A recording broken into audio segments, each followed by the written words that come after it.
지난 시간에 이제 칭의를 살펴봤죠. 칭의는 죄사함과 하나님께서 우리를 의롭다 하심, 선언하심, 그런 의미가 있다. 전적인 하나님의 은혜이다. 그리고 그것을 받는 유일한 도구는 바로 믿음이다.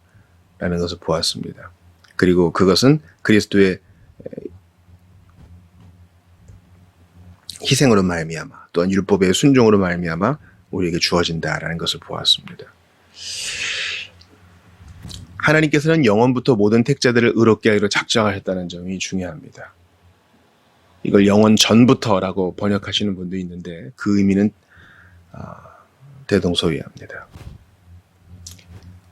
베드로전서 1장 2절 보세요. 곧 하나님 아버지의 미리 하심을 따라 성령이 거룩하게 하심으로 순종함과 예수 그리스도의 핏부림을 얻기 위하여 택하심을 받은 자들에게 편지하노니 은혜와 평강이 너희에게 더욱 말할지어다. 자, 지금 성도들, 예수 그리스도의 핏부림을 얻은 자들, 성령께서 거룩히 하신 자들을 뭐라고 얘기해요? 하나님 아버지의 미리 하심을 따라 된 자들이다. 이렇게 얘기합니다. 여기서 성령이 거룩하게 하신다는 말은 이제 칭의를 얘기하는 거겠죠. 성별을 얘기하는 걸 수도 있습니다. 이 모든 것이 하나님 아버지의 미리 하심을 따라 되어졌다는 말은요. 미리 하셨다는 건 언제 하셨다는 거예요? 사랑하셨다는 말이거든요. 미리 하셨다, 정하셨다는 말이에요. 그것은 바로 영원 전에 또는 영원부터 된 작정이라는 것을 의미합니다. 아, 그렇구나. 내가 어떻게 택자가 되고 내가 어떻게 의롭다함을 얻은 자가 될까? 하나님께서 그렇게 하기로 작정하셨기 때문이에요. 내가 믿고 이해해서가 아닙니다. 이 법정적 칭의를 얻게 되는 것은 신비입니다. 우리가 이것을 인간의 언어로 잘 표현하려고 애를 쓰지만 또 그렇게 해야 되고요. 하지만 궁극적으로는 우리에게 신비예요. 하나님 아버지의 미리하심을 따라 여기까지 우리의 인간의 언어가 닿을 수 없어요. 이것은 아멘과 찬성으로 반응해야 될 일이지 우리가 인간의 언어와 또 철학과 이성으로 해체시켜 놓을 일은 아닙니다. 그러나 계속 살펴보기는 해야 됩니다. 때가 참에 그리스도께서는 그들의 죄를 위해 죽으셨고 그들의 의를 위해 부활하셨다. 이건 로마서 4장 25절을 그대로 인용한 거죠. 예수는 우리가 범죄한 것 때문에 내줌이 되고 우리를 의롭다 하시기 위해 살아나셨다.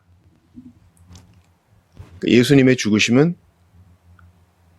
우리의 죄를 용서하시기 위해서, 또 예수님의 살아나심은 우리를 의롭다 하시기 위해서, 마이너스에서 0으로, 0에서 플러스로,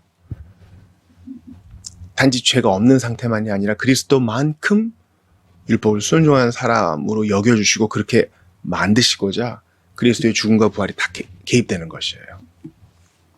그럼에도 불구하고 그들은 성령께서 적절한 시기에 그리스도를 실제로 그들에게 적용시키시기 전까지는 개인적으로 의롭게 되지 않는다. 그러니까 이 모든 사역은 성령께 달렸다는 것이죠. 성령께서 시간 안에 이 사역이, 이 칭의가 이루어지게 하신다는 겁니다. 미리 하심을 따라 택하신 자들이 어떻게 의롭다함을 받는가? 성령께서 하신다는 겁니다. 자, 아까도 베드로전서 1장 2절에 성령이 거룩하게 하심으로 라고 말씀이 되어 있죠. 디도서 3장 4에서 7절을 보세요. 우리 구주 하나님의 자비와 사람 사랑하심이 나타날 때에 우리를 구원하시되 우리가 행한 바 의로운 행위로 말미암지 아니하고 오직 그의 긍휼하심을 따라 중생의 씻음과 성령의 새롭게 하심으로 하셨으니 우리 구주 예수 그리스도로 말미암아 우리에게 그 성령을 풍성히 부어주사 우리로 그의 은혜를 힘입어 의롭다 하심을 얻어 영생의 소망을 따라 상속자가 되게 하려 하십니다. 이 만연체 안에 여러분 은혜가 있어요.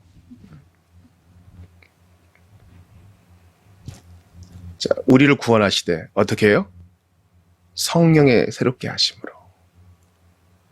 그러니까 중생의 씻음과 성령의 새롭게 하심은 이제 하나입니다. 우리가 어떻게 중생 받아요? 성령의 새롭게 하심으로. 실로 성령께서 마음 만져주시지 않고 우리 마음을 새롭게 해주시지 않으면 그 누구도 예수를 주라 시인할 수 없고 그 누구도 죄인이라 고백할 수가 없어요. 우리의 전도는 상당 부분, 아니 100% 성령께 맡기는 거에 달려 있어요. 거기에 우리의 권함이 그분 쓰시는 도구가 돼서 쓰여질 뿐이지 100% 성령이 하시는 일이에요. 또 보세요. 예수 그리스도로 말미암아 성령을 풍성히 부어주사 상속자가 되게 하신다 그랬죠. 구속의 모든 면면에는요, 성령님이 개입되어 계세요. 사실 이 칭의의 사역도 다 삼위 하나님의 일이죠. 이건 성부 거, 이건 성자 거, 이건 성령 거 나눌 수 없어요. 모두 그분의 것입니다. 물론 미리 하시는 것은 아버지가 하시는 것이고, 때가 참에 십자가에 달리신 것은 또 성자께서 하시는 것이고, 또 그것이 발현되게 하시는 분은 성령께서 하시는 일로 가깝게 드러나 보이는 부분이 있지만 모두 삼위 하나님의 일이에요. 그러므로 적절한 시기에, 성령께서 적절한 시기에 그것을 그들에게 적용시켜 주시기를 우리는 믿고 또 기도해야 됩니다. 하나님, 주께서 미리 하신 자가 있는 줄 압니다. 택자들이 있는 줄 압니다. 그리스도의 피뿌림을 얻기 위하여 주께서 구별해 놓으신 자들이 있는 줄 압니다. 우리의 전도와 권함으로 말미암아 성령께서 그것을 사용해 주셔서 그들을 구원해 주시고 의롭다함을 누리게 해 주시옵소서. 성령께서 적절한 시기에. 그러므로 시간은 그분께 달린 거예요. 우리가 아무리 전해도 주께서 이때가 적절한 시기다라고 말씀하시기 전까지는 안 돼요. 때가 돼야 그들의 마음이 녹아집니다. 그러므로 포기하지 말고 권하고, 포기하지 말고 기도하고, 낙심하지 말고 씨를 뿌립시다. 5항 보세요. 이제는 법정적으로 의롭다함을 얻은 사람들의 실제적 죄에 대해 얘기합니다. 우리가 이제 의롭다 하심을 얻었다 하지만 실제적으로는 또 자꾸 옛날 본성에 끌리거든요. 거기에 대해서 아주 목회적으로 얘기하는 거예요. 하나님께서는 칭의받은 사람들의 죄를 계속해서 용서하신다. 그래서 우리에게 기도를 가르쳐 주실 때 마태복음 6장 12절 보세요. 우리가 우리에게 죄 지은 자를 사하여 준 것 같이 우리 죄를 사하여 주시옵고. 그 선언적 용서 말고요, 실제적인 용서가 계속되어야 됨을 주님은 아세요. Simul-justus et peccator. 죄인이자 의인. 우리 실제적으로 그래요. 로마서 7장이 우리의 삶이에요. 또한 본성이 있어 나를 자꾸 죄로 끄는 거예요. 몸뚱이 안에 우리가 사는 한 이 일은 계속되어서 우리는 이것을 신학적으로 풀어야 됩니다. 아, 칭의받은 사람도 그럴 수 있구나. 요한일서 1장 7절 보세요. 그가 빛 가운데 계신 것 같이 우리도 빛 가운데 행하면 우리가 서로 사귐이 있고 그 아들 예수의 피가 우리를 모든 죄에서 깨끗하게 하실 것이요. 여기서 사귐, 깨끗하게 하실 것이요 라는 말은 이미 신자들 안에 사귐이 있어요. 그러나 우리에게 자백이 필요한 이유는 실제적으로 자범죄를 우리가 범하기 때문이에요.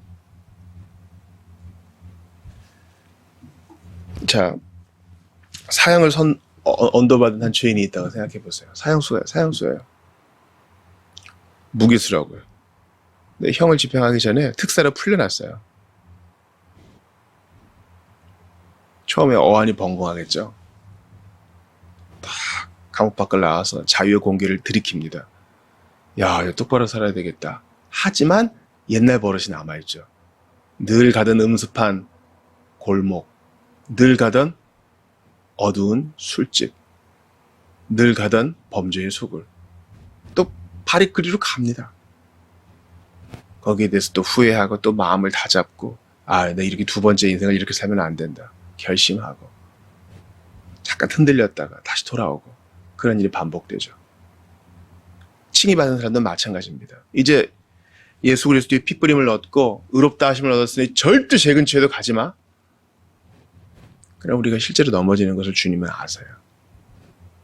그래서 요한일서 1장 9절 보세요. 만일 우리가 우리의 죄를 자백하면 그는 미쁘시고 의로우사 우리 죄를 사하시며 우리를 모든 불의에서 깨끗하게 하실 것이다. 주님은 의로우신 분이세요.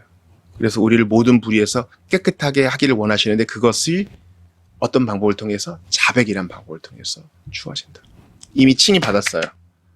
그러나 주님, 또 넘어졌습니다. 제가 이런 욕심에 이끌렸습니다. 제가 그만 주님을 의지하지 못했습니다. 이런 자백을 통해 주님은 칭의받은 자들의 죄를 계속 용서하실 뿐만 아니라 실제적으로 거룩하게 하세요. 기억하세요. 자백은요, 칭의받은 자들의 죄 고백은요, 하나님이 쓰시는 성화의 방법이에요. 주님이 쓰시는 훈련의 수단이에요. 그러므로 죄를 고백하세요. 그럼 자존감 낮아져요. 요즘 자존감 왜 이렇게 얘기 많이 하나 모르겠어요. 여러분, 신앙의 역사를 믿으세요. 우리가 우리 죄를 고백하면 주님은 우리 자존감 높여줘요. 이 모든 것이 따라온다고. 하나님이 하나님 되심을 높이고 우리의 부족함을 있는 그대로 고백하면요, 하나님이 나머지 해줘요. 제발 자존감에 노예되지 마세요. 부탁이에요. 요한복음 10장 28절 보세요. 내가 그들에게 영생을 주노니 영원히 멸망하지 아니할 것이요 또 그들을 내 손에서 빼앗을 자가 없느니라. 아멘. 비록 넘어지고 자빠져도 칭의의 상태에서 떨어지지 않는다는 겁니다. 시편 89편 31에서 33절 보세요. 내 율례를 깨뜨리며 내 계명을 지키지 아니하면 내가 회초리로 그들의 죄를 다스리며 채찍으로 그들의 죄악을 벌하리로다. 그러나 나의 인자하심을 그에게서 다 거두지는 아니하며 나의 성실함도 패하지 아니하며. 아멘. 주께서 잠깐 칭의받은 자들이 죄를 계속 범할 때 잠깐 그 얼굴을 가리우시지만 그들은 버림받은 것이 아닙니다. 5항의 내용 그대로 부성적 진노로 그들을 징계하시는 것이지 떠나시는 것이 아닙니다. 시편 32편 5절 보세요. 내가 이르기를 내 허물을 여호와께 자복하리라. 주께 내 죄를 아뢰고 내 죄악을 숨기지 아니하였더니 곧 주께서 내 죄악을 사하셨나이다. 주님은 이러한 자복과 자백을 통해서 우리로 하여금 주님을 더욱 의지하게 하시고 주께서 우리에게 허락하신 이 은혜가 얼마나 큰지 깨닫게 하십니다. 주께서 내 죄악을 사하셨나이다. 곧 사하셨다. 우리 주님은 숨기지 않고 직면하고 나아가면 솔직히 인정하면 용서하시는 분이에요. 그러니까 너무 자격지심으로 끙끙대지 마시고 은혜 받는 사람은 좀 염치를 버려야 돼요. 주님 저 또 왔습니다. 주님은 또가 없어요. 이전에 저는 용서하셨기 때문에 지금 처음 나온 거예요. 그렇게 봐주세요.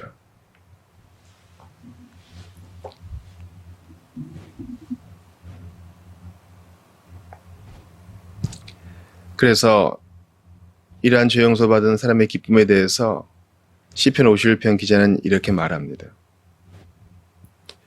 주께서 구하시는 제사는 상한 심령이라. 하나님이여 상하고 통회하는 마음을 주께서 멸시하지 아니하시리이다. 아멘. 주의 은택으로 시온의 선을 행하시고 예루살렘 성을 쌓으소서. 그때 주께서 의로운 제사와 온전한 번제를 기뻐하시리니 그때 그들이 수소를 주의 제단에 드리리이다. 이렇게 회복된 자는 다시 의로운 예배를 드리게 돼요. 의로운 제사. 제가 요즘 주목하는 어구예요. 하나님은요, 그냥 돈 많이 드리는 제사, 삐까번쩍한 제사 원하지 아니하시고요. 그리스도의 핏부림을 받아 의롭다 선언하심을 받고 또한 죄를 회개함으로 자백함으로 실제적으로 다시 거룩의 길을 가는 자들이 드리는 예배를 바라세요. 그런 예배를 기뻐하세요. 그걸 의로운 제사라 그래요. 상한 마음으로 드리는 제사가 바로 그거예요.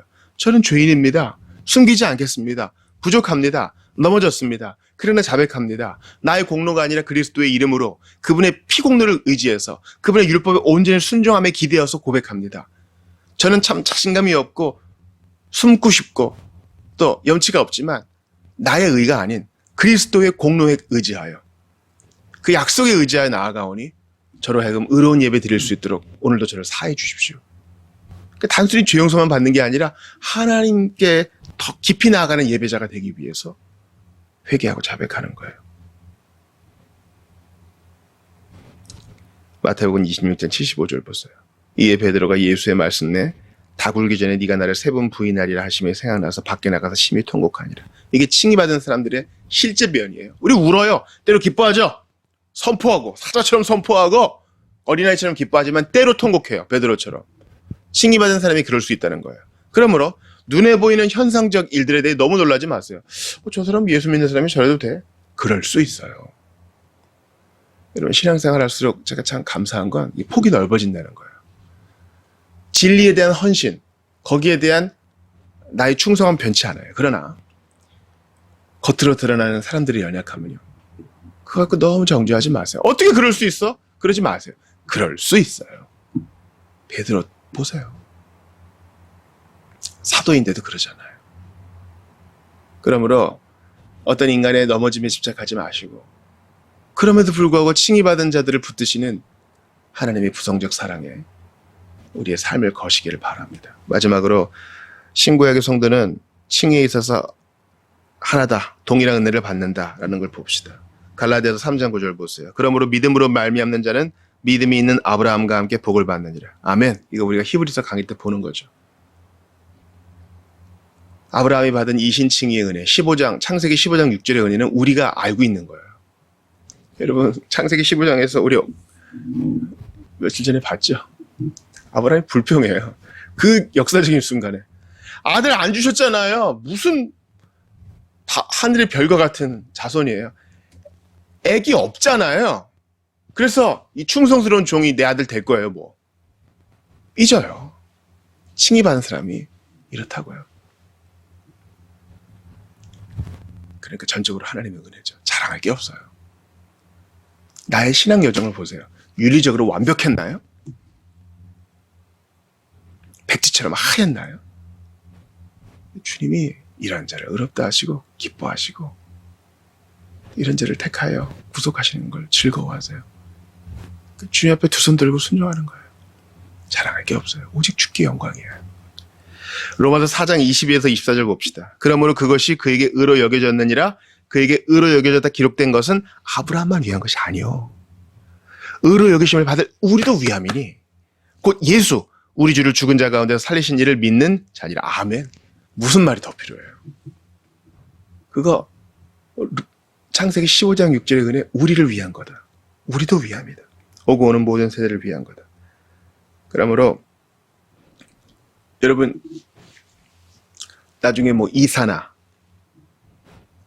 또 이주나 이민도 있겠죠. 여러 가지 사정으로 지역교회당을 옮기실 때 탐방해 보실 거 아니에요. 잘 보세요. 이곳을 어떤 교회당을 한 달 정도 탐방하시면서 신구약을 골고루 설교하는 거 이걸 보셔야 돼요. 왜냐하면 신구약 모두 영감된 하나님의 말씀이기 때문에 편식하는 곳은 여러분 조금 지양하는 게 좋아요. 신구약의 연속성을 인정하는 교회, 또한 불연속성을 잘 가르치는 교회. 하나님이 그런 복된 공동체로 여러분을 인도하실 줄 믿습니다. 또한 개인적으로 성경을 볼 때도 이러한 관점을 가지고 신구약 성도들의 칭의는 하나이고 동일하구나. 하나님은 신실하시고 여상하시구나 생각하시면서 주께 감사하시는 여러분 되시기를 바랍니다. 일한 것이 없는 자를 의롭다 하시는 하나님, 행한 것으로 절대로 의롭다 하심을 얻을 수 없는 구제불능인 우리를 택하시고 적절한 시기에 성령으로 감화하셔서 예수 믿게 하시고 의롭다 하시며 추수치 않으시는 우리 하나님께 모든 영광 올려드립시다. 칭의의 은혜를 붙드는 여러분 다 되시기를, 죄를 범했을지라도 포기하지 않고 자백으로 주께 나오는 여러분들 다 되시기를 주의 이름으로 축원합니다.